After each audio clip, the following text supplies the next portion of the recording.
क्या हाल है आप सबके। मेरा नाम डॉक्टर एन के शर्मा है। मेडू हब में आपका बहुत बहुत स्वागत है। हम अपना एनसीईआरटी सिंप्लीफाइड जारी रख रहे हैं। बहुत से बच्चे देखिए इस वाली सीरीज में मुझे पर्सनली बहुत अच्छा लग रहा है। Very good questions are asked by you people. So कुछ बच्चों ने पूछा है सर ये डायबिटीज इंसिपिडस हमने पढ़ा, एक डायबिटीज मेलाइटस पढ़ा, जरा एक बार डिफरेंशिएट कर दीजिए। ये तो हमें समझ में आ गया कि एक इंसुलिन की डेफिशिएंसी से होता है और एक एडीएच की डेफिशिएंसी से होता है, लेकिन थोड़ा सा इसके बारे में और समझा दीजिए ताकि ये कंसेप्ट ज्यादा बेहतर होना शुरू हो जाए। एक तरफ आप कह रहे हैं डायबिटीज इंसिपिडस और एक तरफ आप कह रहे हैं डायबिटीज मेलाइटस, दोनों में अंतर क्या है। तो देखिए बड़े ध्यान से, जैसा आपने कहा कि एक चीज आपको बहुत अच्छी तरह पता है कि diabetes mellitus would be caused by insulin deficiency. या तो देखिए मैं यहाँ पर इंसुलिन डेफिशिएंसी की बात कर रहा हूँ। कई बार क्या होता है कि इंसुलिन की जो रिसेप्टर्स होते हैं उनकी सेंसिटिविटी कम हो जाती है इंसुलिन के लिए, और इंसुलिन के काफ़ी होने के बावजूद कई बार इंसुलिन एक्ट नहीं कर पाता। हम उस चीज़ को साइड में रख रहे हैं। हम बेसिकली 12th लेवल पर नीट एंट्रेंस एग्जामिनेशन की बात कर रहे हैं। हमने ये कहा कि यहाँ पर इंसुलिन की कमी है जिसकी वजह से डायबिटीज मेलाइटस होता है। ये जो मेलाइटस शब्द है, एक बार आपको याद दिलाता हूँ, क्या आपको किसी हनी बी का नाम पता है? क्या आपको हनी बी के नाम में आपको पता है कहीं पर एक शब्द आता है मेलिफेरा? सो हो सकता है आपने ये शब्द पढ़ा हो। ये शब्द देखिएगा मेली, MELLI। थोड़ा सा दिमाग लगाइए। यहां पर मैं इसको डायबिटीज मेलाइटस क्यों कह रहा हूं। और कई बारी आप एक चीज देखिए, कई बार आप कहीं पर ऐसी जगह जाते हैं जहां पर खाना आपको पसंद नहीं आया, आपको कोई टेस्ट नहीं आया उसमें, तो आप कहते हैं कि बड़ा इंसिपिड है। सो अंग्रेजी का एक शब्द याद कीजिए, वो आप कहते हैं खाना टेस्टी नहीं है, दिस इज इंसिपिड। सो कुछ इस तरह के जो टर्म्स हैं, मैंने आपसे कहा इनको थोड़ा सा दिमाग में रखिए और ये सोचिए कि क्या थोड़ा सा आप समझ पा रहे हैं कि डायबिटीज मेलाइटस और डायबिटीज इंसिपिडस में अंतर क्या हो सकता है। तो चलिए आगे देखिए। हमने ये कहा कि इंसुलिन की प्रेजेंस में ब्लड का जो ग्लूकोज है वो सेल में पहुंच जाता है, तो इसीलिए ब्लड ग्लूकोज को कम करता है इंसुलिन। सो इंसुलिन की प्रेजेंस में जो ब्लड का ग्लूकोज है वो उसका अपटेक होता है बाय बॉडी सेल। ये आपकी एनसीईआरटी की लाइन है। तो अगर अपटेक होगा बाय बॉडी सेल तो ब्लड में इंसुलिन का लेवल कम हो जाएगा। तो इसीलिए इंसुलिन को हाइपोग्लाइसेमिक हार्मोन कहा जाता है।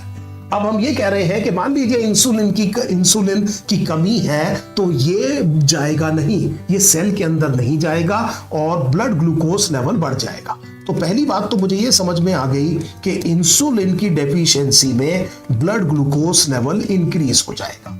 मुझे उम्मीद है ये बात आपको बहुत अच्छे से समझ में आ गई।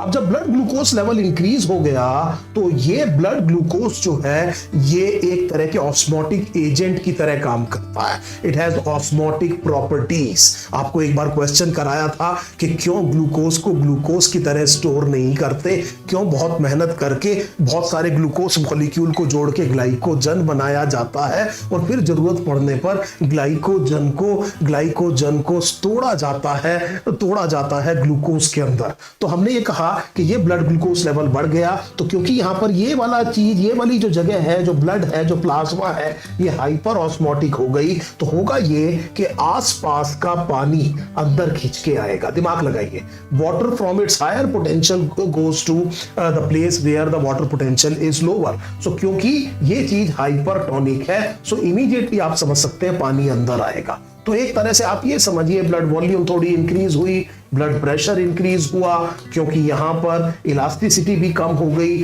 और हमने ये कहा कि कुछ फिल्ट्रेशन ज्यादा हुआ और ग्लाइकोसूरिया हुआ और हमने ये कहा कि पॉलीयूरिया हुआ, यूरिन आउटपुट इंक्रीज हुआ। डायबिटीज में एक सिम्टम हमें समझ में आ गया, बार बार यूरिन आता है। सो हमने ये देखा कि किस तरह से फिल्ट्रेशन पर असर आया और पॉलीयूरिया हुआ। There is an increased urine output हो गया। अब इस इंक्रीज यूरिन आउटपुट की वजह से बॉडी में, अब आप समझ सकते हैं, फ्लूइड लॉस हो रहा है, तो क्या होगा, डिहाइड्रेशन होगा। डिहाइड्रेशन की वजह से थर्स्ट होगा, सो प्यास लगेगी। अगर जब भी बॉडी में पानी की कमी होती है, गला सूखता है, तो और भी चीजें, हाइपोथैलेमस में ऑस्मो रिसेप्टर है वो एक्टिवेट हो जाते हैं, उसको बाद में कभी देखेंगे। लेकिन मेन चीज यहां समझिए कि बॉडी किसी भी तरह से इस डिहाइड्रेशन को ओवरकम कम करने की कोशिश करेगी। ये पॉलीयूरिया में वाटर लॉस हो रहा है, थर्स्ट बढ़ गया और इसकी वजह से पॉलीडिप्सिया हुआ। पॉलीडिप्सिया का मतलब है the person drinks lot of water, so passes lot of urine and drinks lot of water. दो बड़े इंपॉर्टेंट सिम्टम डायबिटीज के हमें समझ में आ गए, डायबिटीज मेलाइटस के, जो इंसुलिन की कमी में होते हैं। अब तीसरी चीज समझिए, अगर प्लाज्मा में ग्लूकोज 180 मिलीग्राम % से ज्यादा है तो वो यूरिन में पास होगा। सो पहले बात ध्यान से समझिए, अगर किडनी में जब आप ग्लोमेरुलर फिल्ट्रेशन पे देख रहे हैं, ये प्लाज्मा में अगर ग्लूकोज 180 मिलीग्राम % तक है तो जितना का भी फिल्टर होगा, वो जो अल्ट्रा फिल्ट्रेट है उसमें भी ग्लूकोज 180 मिलीग्राम % होगा। पीसीटी 180 तक सारे के सारे ग्लूकोज को रीअब्सॉर्ब कर लेता है। प्रॉब्लम आती है जब प्लाज्मा ग्लूकोज लेवल 180 मिलीग्राम % से ज्यादा होता है, तब पीसीटी इसको रीअब्सॉर्ब नहीं कर पाएगा और 180 मिलीग्राम % से जो ज्यादा ग्लूकोज है वो कॉरस्पॉन्डिंगली किस में पास होगा, यूरिन में पास होगा।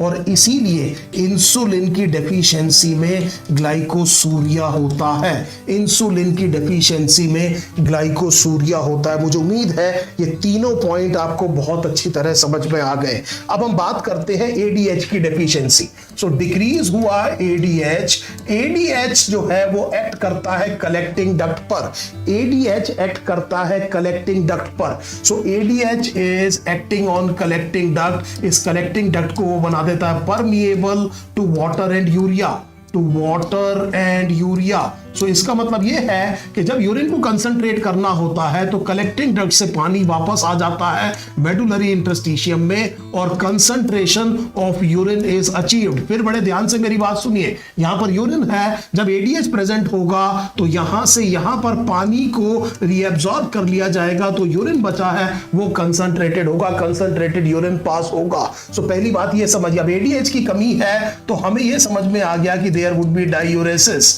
मतलब क्योंकि इसे एंटी डायूरेटिक हार्मोन कहते हैं। और इसको चलिए हम थोड़ी देर के लिए लिख लेते हैं कि पॉलीयूरिया, हालांकि सिनोनिमस नहीं है but just to make a comparison आपको समझ में आ गया कि ज्यादा यूरिन आउटपुट हो रहा है। अब आपको यह समझ में आ गया कि क्यों इसको भी डायबिटीज जैसे शब्द हमने इस्तेमाल किया, यहां पर भी पॉलीयूरिया हो रहा है। और इस पॉलीयूरिया के बाद में it is not difficult to explain polydipsia.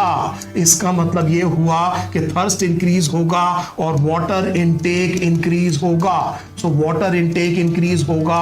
और अब आपको जो वो सोर्स ऑफ कंफ्यूजन है समझ में आ गया कि एडीएच की कमी में भी पॉलीयूरिया, पॉलीडिप्सिया हो रहा है, डायबिटीज मेलाइटस में भी, इंसुलिन की कमी में भी पॉलीयूरिया और पॉलीडिप्सिया हो रहा है। लेकिन क्रिटिकल डिफरेंस कहां पर है? क्रिटिकल डिफरेंस यहां है जो अब हम देखेंगे कि यहां पर ग्लाइकोसूरिया नहीं होगा। So there is no glycosuria और इसीलिए हम ये कह रहे हैं कि दोनों कंडीशंस में अंतर ये है, दोनों में पॉलीयूरिया, पॉलीडिप्सिया होगा, लेकिन डायबिटीज इंसिपिडस में ग्लाइकोसूरिया नहीं होगा, लेकिन और ग्लाइकोसूरिया होगा इंसुलिन की डेफिशिएंसी में। तो मेरे को थोड़ी सी हंसी आ रही है क्योंकि अगली बात जो मैं कह रहा हूं वो आपने बड़े ध्यान से सुननी है। अगर मान लीजिए इस वाले पेशेंट के यूरिन को टेस्ट किया जाए तो वो मीठा लगेगा, मेलिफेरा शब्द आपसे कहा था, और अगर इसे टेस्ट किया जाए तो वो टेस्टलेस होगा, इंसिपिड शब्द किया था। बिलीव करना मेरी बात को, टेस्ट करने के और भी तरीके हैं, इस तरह से आपने टेस्ट नहीं करना है। लेकिन मुझे उम्मीद है आपको ये समझ में आ गया कि एक को हम मेलाइटस और एक को हम इंसिपिडस क्यों कहते हैं। एक इंसुलिन की डेफिशिएंसी से होता है, एक एडीएच की डेफिशिएंसी से होता है। So this is a very very good series that is going on. उम्मीद है ये दोनों कंडीशंस आपको क्लियर हो गई होंगी। प्लीज आप अपने और डाउट्स हमारे को पहुंचाइए ताकि हम आपको और उनके सॉल्यूशंस पहुंचा सकें। Thank you so much.